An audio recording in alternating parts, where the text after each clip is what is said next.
career was done. He was going to sit in a wheelchair for the rest of his life. How that came back to me, with that same sickening mortal thud, when I sat down to this typewriter one morning 2 years ago, turned on the radio, and heard that Thurman Munson had died while trying to land his airplane. There were movies to go see at the Gem, which has long since been torn down. Science fiction movies like Gog with Richard Egan, and westerns with Audie Murphy. Teddy saw every movie Audie Murphy made at least 3 times. He believed Murphy was almost a god. And war movies with John Wayne. There were games and endless bolted meals, lawns to mow, places to run to, walls to pitch pennies against, people to clap you on the back. And now I sit here trying to look through an IBM keyboard and see that time, trying to recall the best and worst of that green and brown summer. And I can almost feel the skinny, scabbed boy still buried in this advancing body, and hear those sounds. But the apotheosis of the memory and the time is Gordon LaChance running down the road to the Florida market with change in his pockets and sweat running down his back. I asked for 3 pounds of hamburger and got some hamburger rolls, 4 bottles of Coke, and a 2-cent church key to open them with.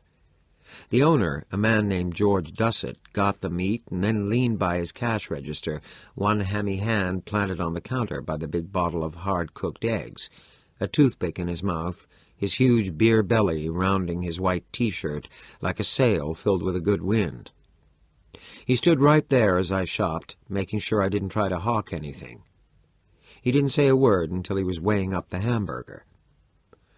"I know you. You're Denny LaChance's brother, ain't you?" The toothpick journeyed from one corner of his mouth to the other as if on ball bearings. He reached behind the cash register, picked up a bottle of Soke cream soda, and chugged it. "Yes, sir, but Denny, he—" "Yeah, I know. That's a sad thing, kid. The Bible says, in the midst of life we are in death. Did you know that?" "Yep. I lost a brother in Korea. You look just like Denny. People ever tell you that?" "Yep. Spitting image." "Yes, sir, sometimes," I said glumly. "I remember the year he was all-conference. Halfback he played. Yeah. Could he run?" "Father, God, and Sonny Jesus. You're probably too young to remember." He was looking over my head, out through the screen door and into the blasting heat, as if he were having a beautiful vision of my brother. "I remember. Mr. Dussett?" "What, kid?" His eyes were still misty with memory. The toothpick trembled a little between his lips.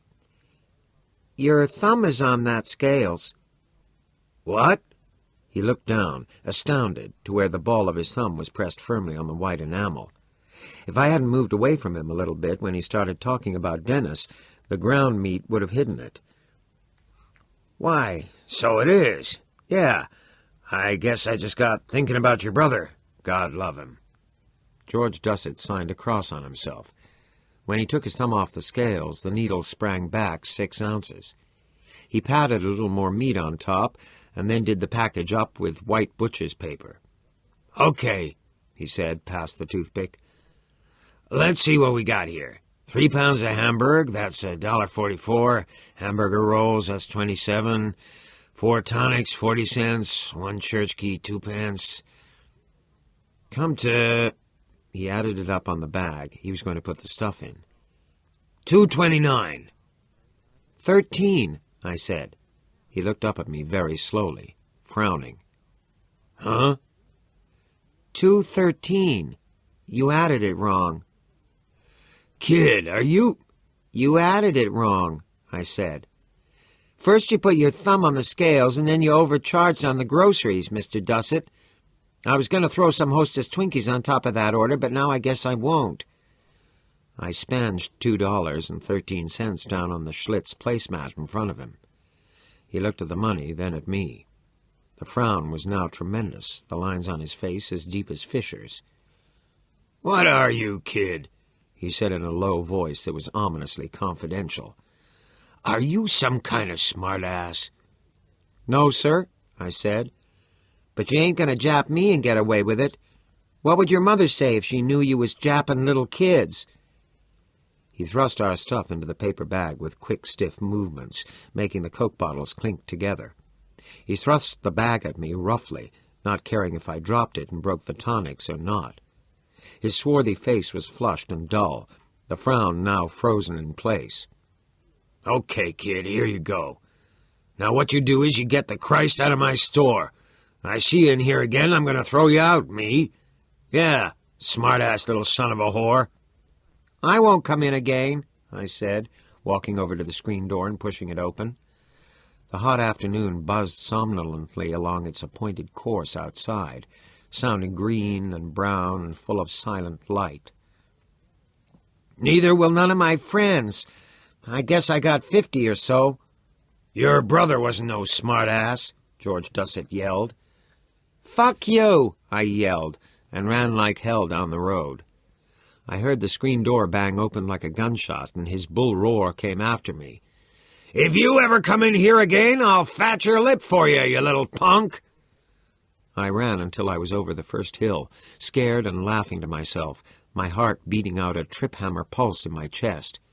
Then I slowed to a fast walk, looking back over my shoulder every now and then to make sure he wasn't going to take after me in his car or anything.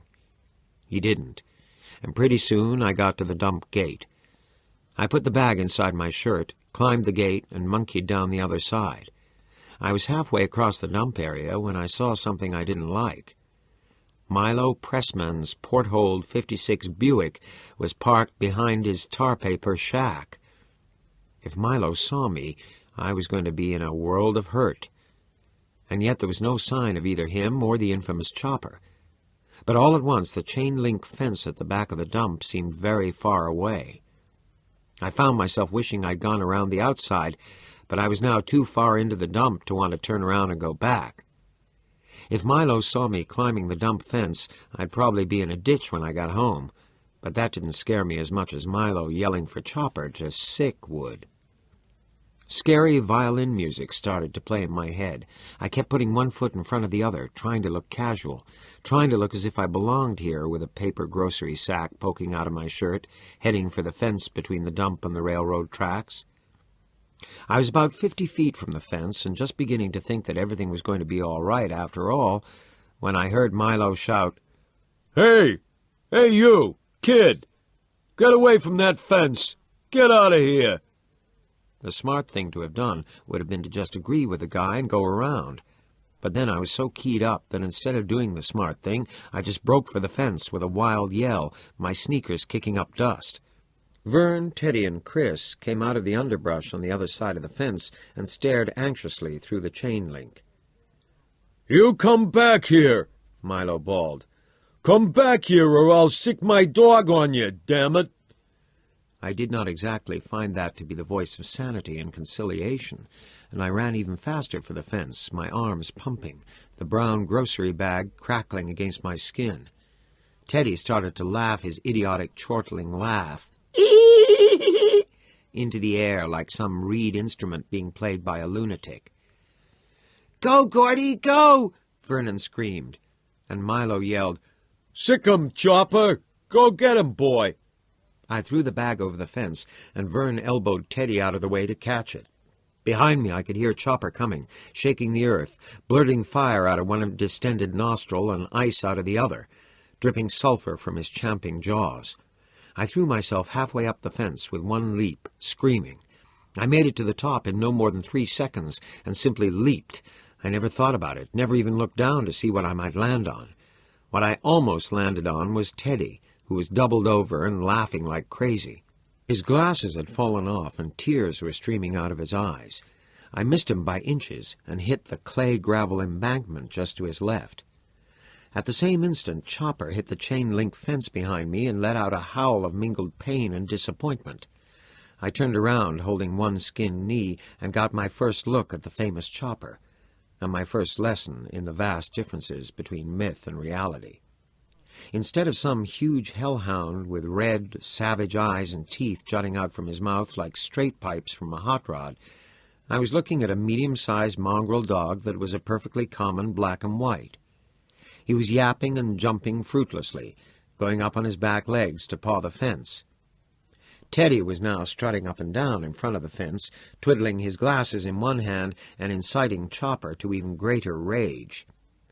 "Kiss my ass, Choppy," Teddy invited, spittle flying from his lips. "Kiss my ass! Bite shit!" He bumped his fanny against the chain-link fence, and Chopper did his level best to take Teddy up on his invitation. He got nothing for his pains but good, healthy nose bump. He began to bark crazily, foam flying from his snout. Teddy kept bumping his rump against the fence, and Chopper kept lunging at it, always missing, doing nothing but racking out his nose, which was now bleeding. Teddy kept exhorting him, calling him by the somehow grisly diminutive Choppy, and Chris and Vern were lying weakly on the embankment, laughing so hard that they could now do little more than wheeze.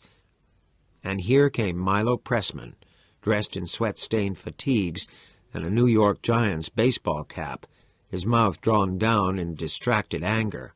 "Here! Here!" he was yelling. "You boys stop a-teasing that dog! You hear me? Stop it right now!" "Bite it, Choppy!" Teddy yelled, strutting up and down our side of the fence like a mad Prussian reviewing his troops. "Come on and sick me! Sick me!" Chopper went nuts. I mean it sincerely. He ran around in a big circle, yelping and barking and foaming, rear feet spewing up tough little dry clods.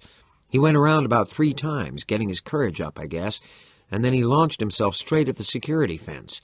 He must have been going 30 miles an hour when he hit it. I kid you not. His doggy lips were stretched back from his teeth, and his ears were flying in the slipstream. The whole fence made a low, musical sound, as the chain link was not just driven back against the posts, but sort of stretched back. It was like a zither note. Zim! A strangled yawp came out of Chopper's mouth. Both eyes came up blank, and he did a totally amazing reverse snap roll, landing on his back with a solid thump that sent dust puffing up around him. He just lay there for a moment, and then he crawled off with his tongue hanging crookedly from the left side of his mouth. At this, Milo himself went almost berserk with rage. His complexion darkened to a scary plum color. Even his scalp was purple under the short hedgehog bristles of his flat-top haircut. Sitting stunned in the dirt, both knees of my jeans torn out, my heart still thudding from the nearness of my escape, I thought that Milo looked like a human version of Chopper. "I know you," Milo raved. "You're Teddy Duchamp. I know all of you. Sonny, I'll beat your ass, teasing my dog like that." "Like to see you try," Teddy raved right back. "Let's see you climb over this fence and get me, fat ass." "What? What did you call me?" "Fat ass," Teddy screamed happily. "Lard bucket, tub of guts, come on, come on." He was jumping up and down, fists clenched, sweat flying from his hair. "Teach you to sick your stupid dog on people. Come on, like to see you try." "You little tin weasel peckerwood loony, son. I'll see your mother gets an invitation to go down and talk to the judge in court about what you done to my dog." "What did you call me?" Teddy asked hoarsely. He had stopped jumping up and down. His eyes had gone huge and glassy, and his skin was the color of lead. Milo had called Teddy a lot of things, but he was able to go back and get the one that had struck home with no trouble at all. Since then I have noticed again and again what a genius people have for that, for finding the loony button down inside, and not just pressing it, but hammering on the fucker. "Your dad was a loony," he said, grinning. "Loony up in Togus, that's what. Crazier'n a shithouse rat. Crazier'n a buck with tickwood fever. Nuttier'n a long-tailed cat in a room full of rocking chairs. Loony. No wonder you're acting the way you are, with a loony for a "Your mother blows dead rats," Teddy screamed. "And if you call my dad a loony again, I'll fucking kill you, you cocksucker." "Loony," Milo said smugly. He found the button all right. "Loony's kid, Loony's kid. Your father's got toys in the attic, kid. Tough break." Vern and Chris had been getting over their laughing fit, perhaps getting ready to appreciate the seriousness of the situation and call Teddy off. But when Teddy told Milo that his mother blew dead rats, they went back into hysterics again, lying there on the bank, rolling from side to side, their feet kicking, holding their bellies. "No more," Chris said weakly. "No more, please. No more. I swear to God I'm going to bust." Chopper was walking around in a large, dazed figure eight behind Milo. He looked like the losing fighter about 10 seconds after the ref has ended the match and awarded the winner a TKO. Meanwhile, Teddy and Milo continued their discussion of Teddy's father, standing nose to nose with the wire fence Milo was too old and too fat to climb between them. "Don't you say nothing else about my dad. My dad stormed the beaches at Normandy, you fucking wet end." "Yeah, well, where is he now, you ugly little four-eyed turd? He's up to Togus, ain't he? He's up to Togus because he went fucking Section 8. "Okay, that's it," Teddy said. "That's it. That's the end. I'm gonna kill you." He threw himself at the fence and started up. "You come on and try it, you slimy little bastard." Milo stood back, grinning and waiting. "No!" I shouted. I got to my feet, grabbed Teddy by the loose seat of his jeans, and pulled him off the fence. We both staggered back and fell over, him on top. He squashed my balls pretty good, and I groaned. Nothing hurts like having your balls squashed, you know it? But I kept my arms locked around Teddy's middle. "Let me up," Teddy sobbed, writhing in my arms. "Let me up, Gordy. Nobody ranks out my old man. Let me up, goddammit. Let me up." "That's just what he wants," I shouted in his ear. "He wants to get you over there and beat the piss out of you and then take you to the cops." "Huh?" Teddy craned around to look at me, his face dazed. "Never mind your smart-mouth kid," Milo said, advancing to the fence again with his hands curled into ham-sized fists. "Let him fight his own battles." "Sure," I said. "You only outweigh him by 500 pounds. "I know you, too," Milo said ominously. "Your name's LeChance." He pointed to where Vern and Chris were finally picking themselves up, still breathing fast from laughing so hard. "And those guys are Chris Chambers and one of those stupid Tessio kids. All your fathers are going to get calls from me, except for the loony up to Togus. You'll go to the formatory, every one of you, juvenile delinquents." He stood flat on his feet, big freckled hands held out like a guy who wanted to play one potato, two potato, breathing hard, eyes narrow, waiting for us to cry or say we were sorry or maybe give him Teddy so he could feed Teddy to Chopper. Chris made an O out of his thumb and index finger and spat neatly through it. Vern hummed and looked to the sky. Teddy said, "Come on, Gordy.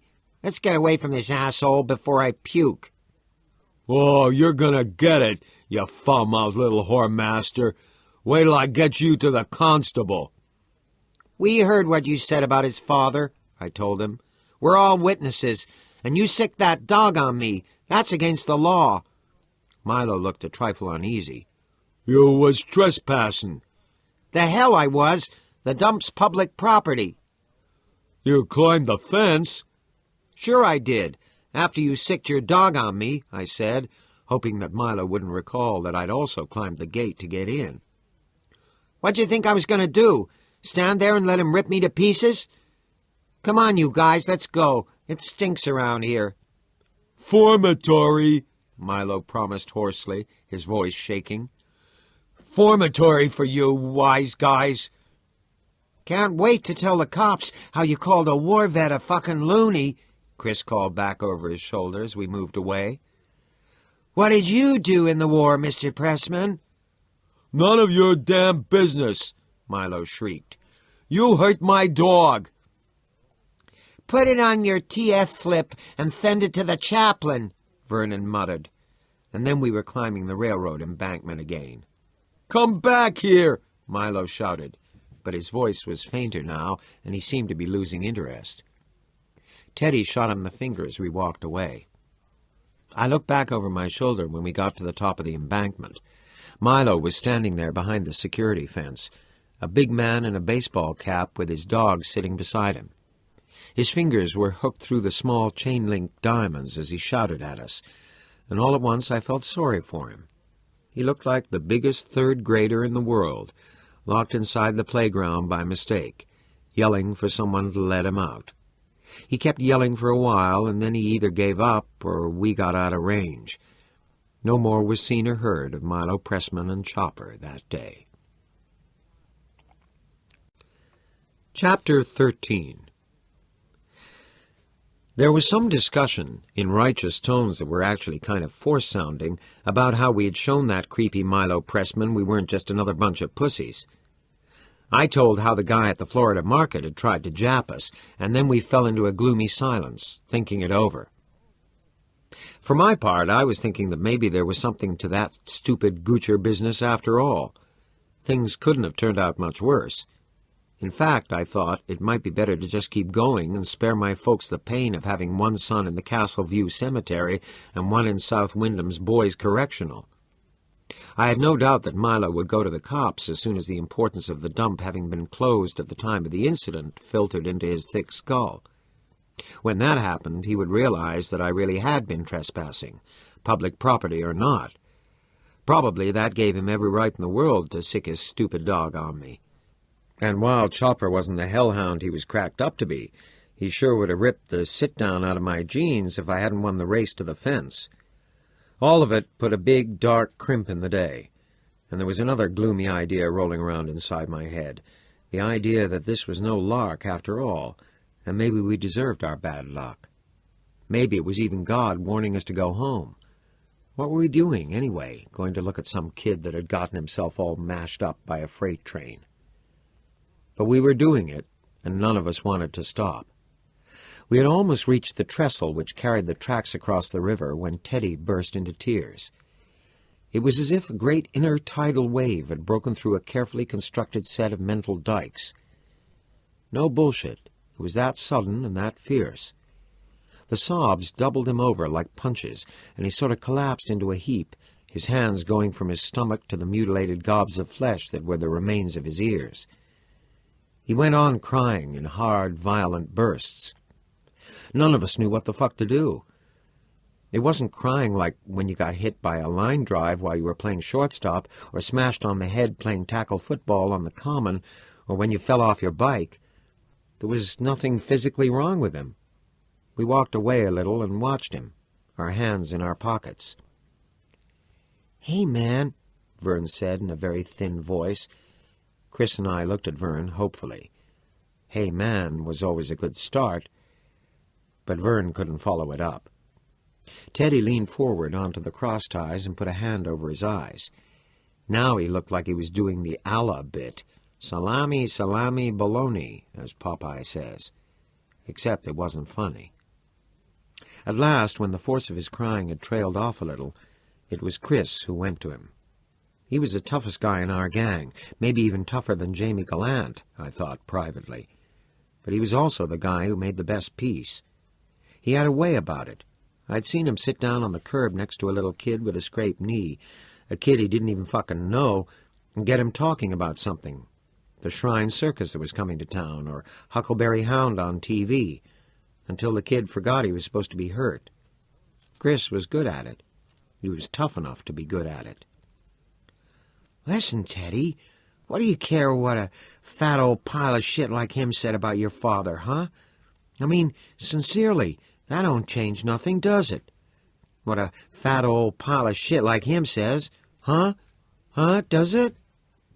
Teddy shook his head violently. It changed nothing.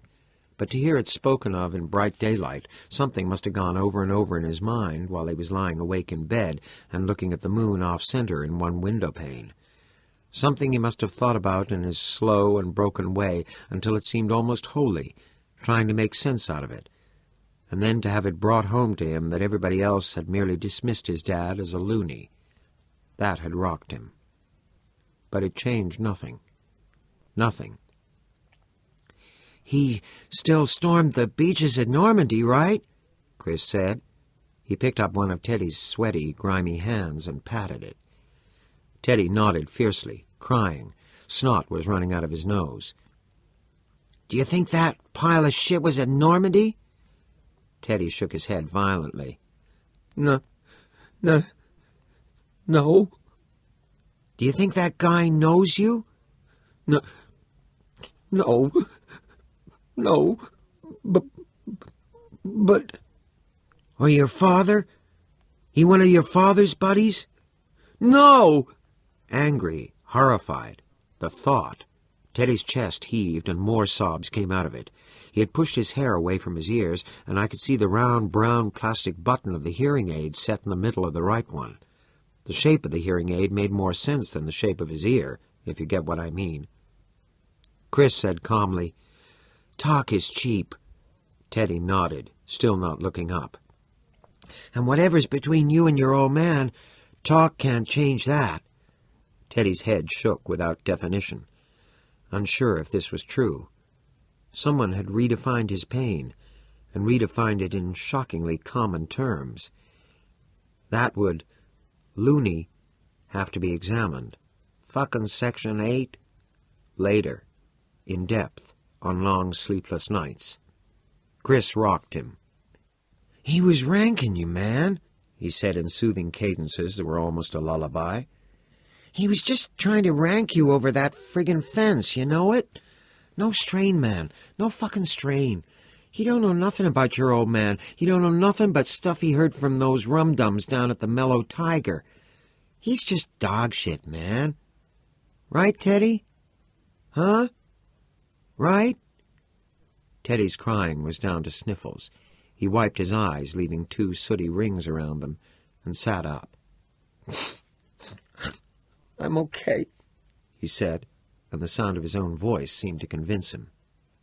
"Yeah, I'm okay." He stood up and put his glasses back on, dressing his naked face, it seemed to me. He laughed thinly and swiped his bare arm across the snot on his upper lip. "Fucking crybaby, right?" "No, man," Vern said uncomfortably. "If anyone was ranking out my dad, then you gotta kill him," Teddy said briskly, almost arrogantly. "Kill their asses. Right, Chris?" "Right," Chris said amiably, and clapped Teddy on the back. "Right, Gordy?" "Absolutely," I said, wondering how Teddy could care so much for his dad when his dad had practically killed him, and how I couldn't seem to give much of a shit one way or the other about my own dad, when so far as I could remember he had never laid a hand on me since I was 3 and got some bleach from under the sink and started to eat it. We walked another 200 yards down the tracks, and Teddy said in a quieter voice, "Hey, if I spoiled your good time, I'm sorry. I guess that was pretty stupid shit back there at the fence." "I ain't sure I want it to be no good time," Vern said suddenly. Chris looked at him. "You saying you want to go back, man?" "No, Vern's face nodded in thought. "But going to see a dead kid, it shouldn't be a party, maybe. I mean, if you can dig it. I mean..." He looked at us rather wildly. "I mean, I could be a little scared, if you get me." Nobody said anything, and Vern plunged on. "I mean, sometimes I get nightmares, like... you guys remember the time Danny Norton left that pile of old funny books? The ones with the vampires and people getting cut up and all that shit? Jeez, I'm crow. I wake up in the middle of the night dreaming about some guy hanging in a house with his face all green or something, you know, like that. And it seems like there's something under the bed, and if I dangled a hand over the side, that thing might, you know, grab me." We all began to nod. We knew about the night sweats. I would have laughed then, though, if you had told me that one day, not too many years from then, I'd parlay a simple case of the night sweats into about $1 million. "And I don't dare say anything because my friggin' brother... Well, you know, Billy, he broadcast it." He shrugged miserably. "So I'm scared to look at that kid, 'cause if he's, you know, if he's really bad..." I swallowed and glanced at Chris. He was looking gravely at Vern and nodding for him to go on. "If he's really bad," Vern resumed, I'll have nightmares about him and wake up thinking it's him under my bed, all cut up in a pool of blood like he just came out of one of those Salad Master gadgets they show on TV. Just eyeballs and hair, but moving somehow, if you can dig that. Moving somehow, and getting ready to grab. Jesus Christ, Teddy said thickly. What a fucking bedtime story. Well, I can't help it, Vern said, his voice defensive. But I feel like we have to see him, even if there are bad dreams, Like we have to. But maybe it shouldn't be no good time. Yeah, Chris said softly. Maybe it shouldn't. Vern said pleadingly. You won't tell none of the other guys, will you? I don't mean about the nightmares. Everybody has those. I mean about waking up and thinking there might be something under the bed. I'm too fucking old for the bogeyman. We all said we wouldn't tell, and a glum silence fell over us again. It was only 2:45, but it felt much later. It was too hot and too much had happened. We weren't even over into Harlow yet. We were going to have to pick them up and lay them down if we were going to make some real miles before dark. We passed the railroad junction and a signal on a tall, rusty pole, and all of us paused to chuck cinders at the steel flag on top, but nobody hit it. And around 3:30 we came to the Castle River and the GS and WM trestle, which crossed it. Chapter 14. The river was better than 100 yards across at that point in 1960. I've been back to look at it since then and found it had narrowed up quite a bit during the years between. They're always fooling with the river, trying to make it work better for the mills, and they put in so many dams that it's pretty well tamed. But in those days there were only 3 dams on the whole length of the river as it ran across all of New Hampshire and half of Maine. The castle was still pretty free back then, and every 3rd spring it would overflow its banks and cover Route 136 in either Harlow or Danvers Junction, or both. Now, at the end of the driest summer western Maine had ever seen since the Depression, it was still broad. From where we stood on the Castle Rock side, the bulking forest on the Harlow side looked like a different country altogether. The pines and spruces over there were bluish in the heat haze of the afternoon. The rails went across the water 50 feet up, supported by an underpinning of tarred wooden support posts and crisscrossing beams. The water was so shallow you could look down and see the tops of the cement plugs which had been planted 10 feet deep in the riverbed to hold up the trestle. The trestle itself was pretty chintzy. The rails ran over a long, narrow wooden platform of 6x4s. There was a 4-inch gap between each pair of these beams where you could look all the way down into the water. On the sides there was no more than 18 inches between the rail and the edge of the trestle. If a train came, it was maybe enough room to avoid getting plastered, but the wind generated by high-balling freight would surely sweep you off to a fall to certain death against the rocks just below the surface of the shallow running water. Looking at the trestle, we all felt fear start to crawl around in our bellies, and mixing uneasily with the fear was the excitement of a boss dare, a really big one, something you could brag on for weeks after you got home, if you got home. That queer light was creeping back into Teddy's eyes, and I thought he wasn't seeing the GS and WM train trestle at all, but a long sandy beach, 1,000 LSTs aground in the foaming waves, 10,000 GIs charging up the sand, combat boots digging. They were leaping rolls of barbed wire, tossing grenades at pillboxes, overrunning machine gun nests. We were standing beside the tracks where the cinders sloped away towards the river's cut, the place where the embankment stopped and the trestle began. Looking down, I could see where the slope started to get steep. The cinders gave way to straggly, tough-looking bushes and slabs of gray rock. Further down, there were a few stunted firs with exposed roots writhing their way out of fissures in their plates of rock. They seemed to be looking down at their own miserable reflections in the running water. At this point, the Castle River actually looked fairly clean. At Castle Rock, it was just entering Maine's textile mill belt. But there were no fish jumping out there, although the river was clear enough to see the bottom. You had to go another 10 miles upstream and towards New Hampshire before you could see any fish in the castle. There were no fish, and along the edges of the river you could see dirty collars of foam around some of the rocks. The foam was the color of old ivory. The river's smell was not particularly pleasant either. It smelled like a laundry hamper full of mildewy towels. Dragonflies stitched at the surface of the water and laid their eggs with impunity. There were no trout to eat them. Hell, there weren't even any shiners. "Man," Chris said softly. "Come on," Teddy said in that brisk, arrogant way. "Let's go." He was already edging his way out, walking on the 6x4s between the shining rails. "Say," Vern said uneasily, "any of you guys know when the next train's due?" We all shrugged. I said, "There's the Route 136 bridge." "Hey, come on, give me a break," Teddy cried. "That means walking 5 miles down the river on this side and then 5 miles back up on the other side. It'll take us until dark. If we use the trestle, we can get to the same place in 10 minutes. "But if a train comes, there's nowhere to go," Vern said. He wasn't looking at Teddy. He was looking down at the fast, bland river. "Fuck there isn't," Teddy said indignantly.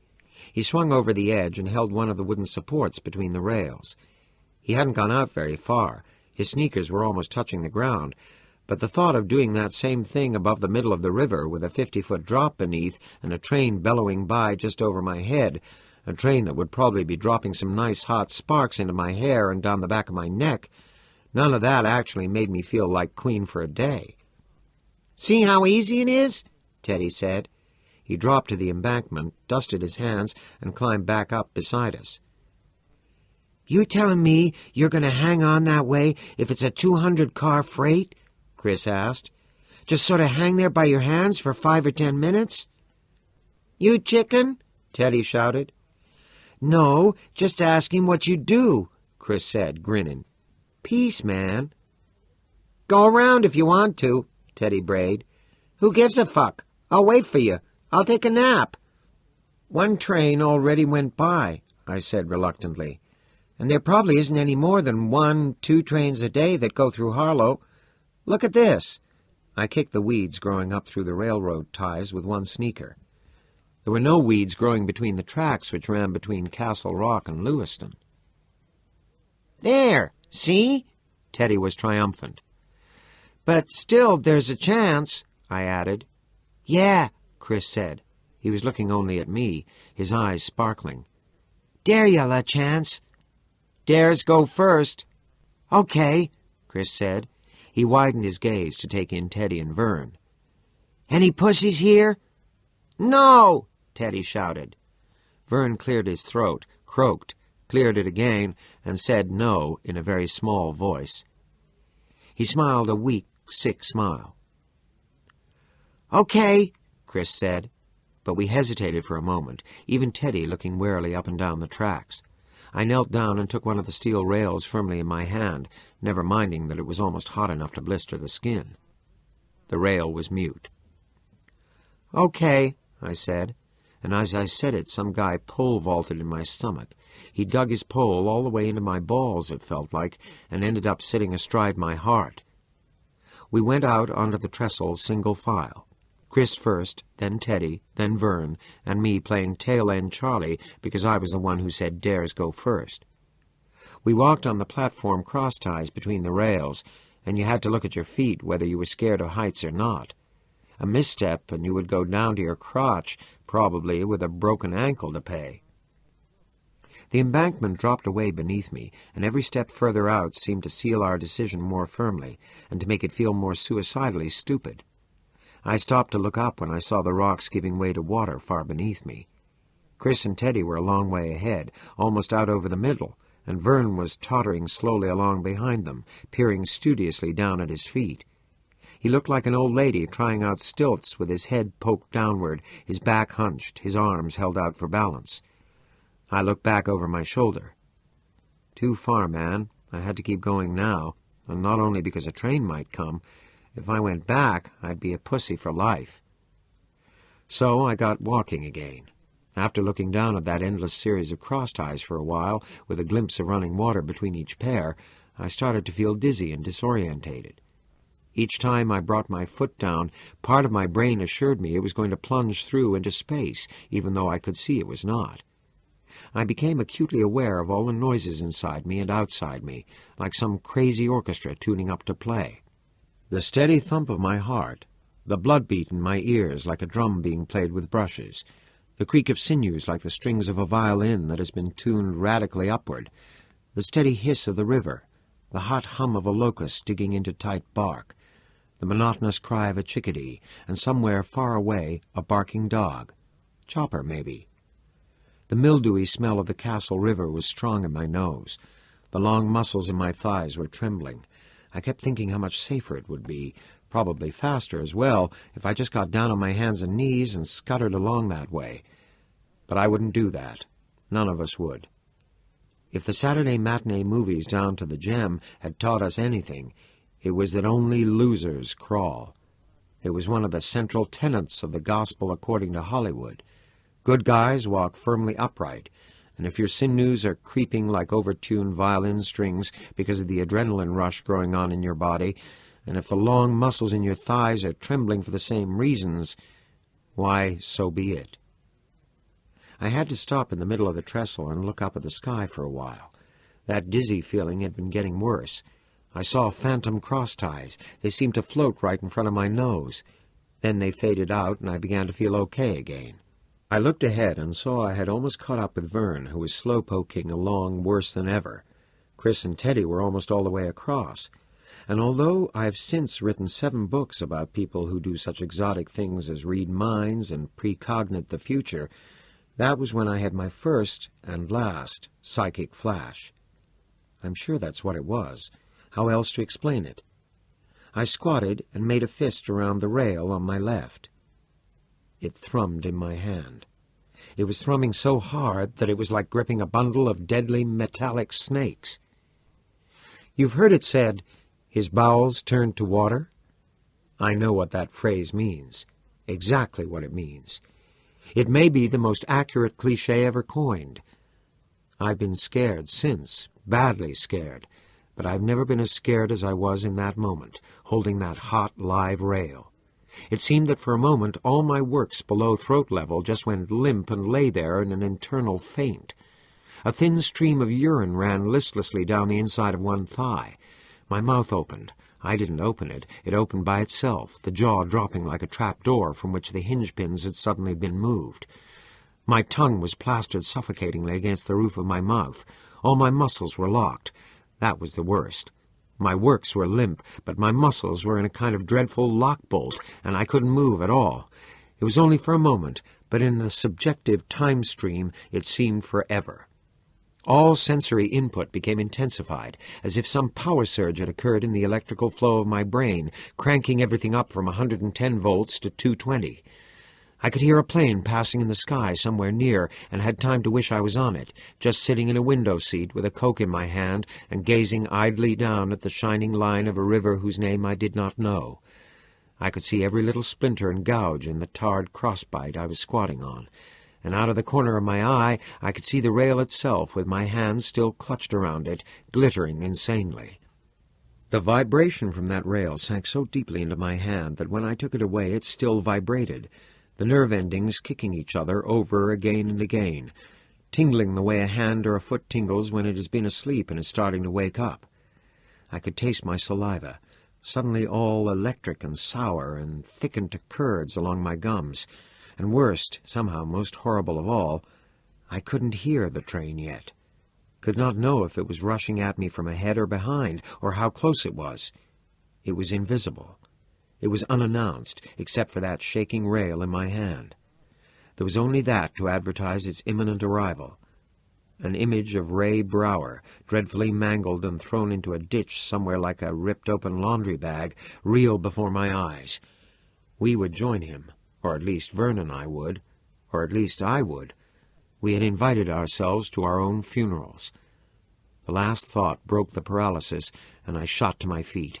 I probably would have looked like a jack-in-the-box to anyone watching, but to myself I felt like a boy in underwater slow motion, shooting up not through 5 feet of air, but rather up through 500 feet of water. moving slowly, moving with a dreadful languidness as the water parted grudgingly. But at last I did break the surface. I screamed, "Train!" The last of the paralysis fell from me, and I began to run.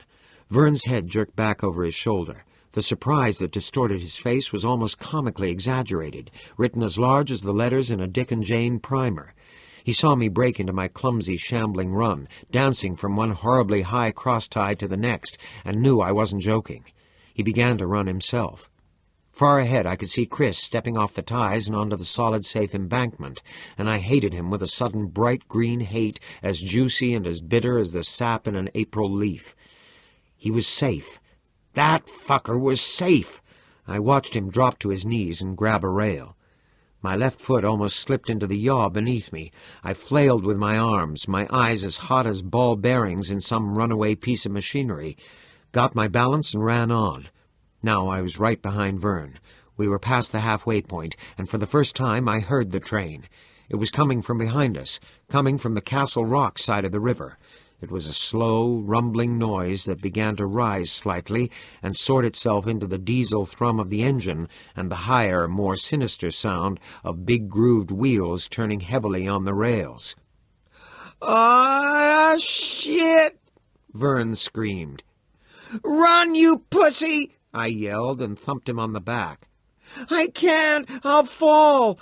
Run faster! Ah, shit!" But he ran faster, a shambling scarecrow with a bare, sunburnt back, the collar of his shirt swinging and dangling below his butt. I could see the sweat standing out on his peeling shoulder blades, standing out in perfect little beads. I could see the fine down on the nape of his neck. His muscles clenched and loosened, clenched and loosened, clenched and loosened. His spine stood out in a series of knobs, each knob casting its own crescent-shaped shadow. I could see that these knobs grew closer together as they approached his neck. He was still holding his bedroll, and I was still holding mine. Vern's feet thudded on the cross-ties. He almost missed one, lunged forward with his arms out, and I whacked him on the back again to keep him going. "Gordy, I can't! Oh, shit! Run faster, dickface!" I bellowed. And was I enjoying this? Yeah, in some peculiar, self-destructive way that I've experienced since only when completely and utterly drunk, I was. I was driving Vern Tessio like a drover getting a particularly fine cow to market, and maybe he was enjoying his own fear in that same way, bawling like that selfsame cow, hollering and sweating, his rib-cage rising and falling like the bellows of a blacksmith on a speed trip, clumsily keeping his footing, lurching ahead. The train was very loud now, its engine deepening to a steady rumble. Its whistle sounded as it crossed the junction point where we had paused to chuck cinders at the rail flag. I'd finally gotten my hellhound, like it or not. I kept waiting for the trestle to start shaking under my feet. When that happened, it would be right behind us. "Go faster, Vern! Faster! Oh, God, Gordy! Oh, God, Gordy! Oh, God! Oh, shit!" The freight's electric horn suddenly spanked the air into 100 pieces with one long, loud blast, making everything you ever saw in a movie or a comic book or one of your own daydreams fly apart, letting you know what both the heroes and the cowards really heard when death flew at them. Wonk! Wonk! And then Chris was below us and to the right, and Teddy was behind him, his glasses flashing back arcs of sunlight, and they were both mouthing a single word, and the word was, "Jump!" But the train had sucked all the blood out of the word, leaving only its shape in their mouths. The trestle began to shake as the train charged across it. We jumped. Vern landed full length in the dust, and the cinders and I landed right beside him, almost on top of him. I never did see that train, nor do I know if its engineer saw us. When I mentioned the possibility that he hadn't seen us to Chris a couple of years later, he said, "They don't blow the electric horn just like that for chucks, Gordy." But he could have. He could have been blowing it just for the hell of it, I suppose. Right then, such fine points didn't matter much. I clapped my hands over my ears and dug my face into the hot dirt as the freight went by, metal squalling against metal, the air buffeting us. I had no urge to look at it. It was a long freight, but I never looked at all. Before it had passed completely, I felt a warm hand on my neck and knew it was Chris's. When it was gone, when I was sure it was gone, I raised my head like a soldier coming out of his foxhole at the end of a day-long artillery barrage. Vern was still plastered into the dirt, shivering. Chris was still cross-legged between us, one hand on Vern's sweaty neck, the other still on mine. When Vern finally sat up, shaking all over and licking his lips compulsively, Chris said, "What you guys think if we drink those Cokes? Could anybody use one besides me?" We all thought we could use one. Chapter 15. About a quarter of a mile along on the Harlow side, the GS and WM tracks plunged directly into the woods. The heavily wooded land sloped down to a marshy area. It was full of mosquitoes almost as big as fighter planes, but it was cool, blessedly cool. We sat down in the shade to drink our Cokes. Vern and I threw our shirts over our shoulders to keep the bugs off, but Chris and Teddy just sat naked to the waist, looking as cool and collected as two Eskimos in an ice house. We hadn't been there 5 minutes when Vern had to go off into the bushes and take a squat, which led to a good deal of joking and elbowing when he got back. "Train scare you much, Vern?" "No," Vern said. "I was going to squat when we got across anyway. I had to take a squat, you know." "Vern," Chris and Teddy chorused. "Come on, you guys, I did. Sincerely." "Then you won't mind if we examine the seat of your jockeys for Hershey squirts, will you?" Teddy asked, and Vern laughed, finally understanding that he was getting ribbed. "Go screw." Chris turned to me. "That train scare you, Gordy?" "Nope," I said, and sipped my Coke. "Not much, you sucker." He punched my arm. "Sincerely, I wasn't scared at all." "Yeah? You wasn't scared?" Teddy was looking me over carefully. "No, I was fucking petrified." This slew all of them, even Vern, and we laughed long and hard. Then we just laid back, not goofing any more, just drinking our Cokes and being quiet. My body felt warm, exercised, at peace with itself. Nothing in it was working cross-grained to anything else. I was alive and glad to be. Everything seemed to stand out with a special dearness, and although I never could have said that out loud, I didn't think it mattered. Maybe that sense of dearness was something I wanted just for myself. I think I began to understand a little bit that day what makes men become daredevils. I paid $20 to watch Evel Knievel attempt his jump over the Snake River Canyon a couple of years ago, and my wife was horrified. She told me that if I'd been born a Roman, I would have been right there in the Colosseum, munching grapes and watching as the lions disemboweled the Christians. She was wrong, although it was hard for me to explain why, and really I think she thought I was just jiving her. I didn't cough up that 20 to watch the man die on coast-to-coast closed-circuit TV, although I was quite sure that was exactly what was going to happen. I went because of the shadows that are always somewhere behind our eyes, because of what Bruce Springsteen calls the darkness on the edge of town in one of his songs, and at one time or another I think everyone wants to dare that darkness, in spite of the jalopy bodies that some joker of a god gave us human beings. No, not in spite of our jalopy bodies, but because of them. "Hey, tell that story," Chris said suddenly, sitting up. "What story?" I asked, although I guess I knew. I always felt uncomfortable when the talk turned to my stories, although all of them seemed to like them. Wanting to tell stories, even wanting to write them down, that was just peculiar enough to be boss, like wanting to grow up to be a sewer inspector or a Grand Prix mechanic. Richie Jenner, a kid who hung around with us until his family moved to Nebraska in 1959, was the first one to find out that I wanted to be a writer when I grew up, that I wanted to do that for my full-time job. We were up in my room just fooling around, and he found a bunch of handwritten pages under the comic books in a carton in my closet. "What's this?" Richie asks. "Nothing," I say, and try to grab them back. Richie held the pages up, out of reach. I must admit that I didn't try very hard to give them back. I wanted him to read them, and at the same time I didn't. An uneasy mix of pride and shyness that has never changed in me very much when someone asks to look. The act of writing itself is done in secret, like masturbation.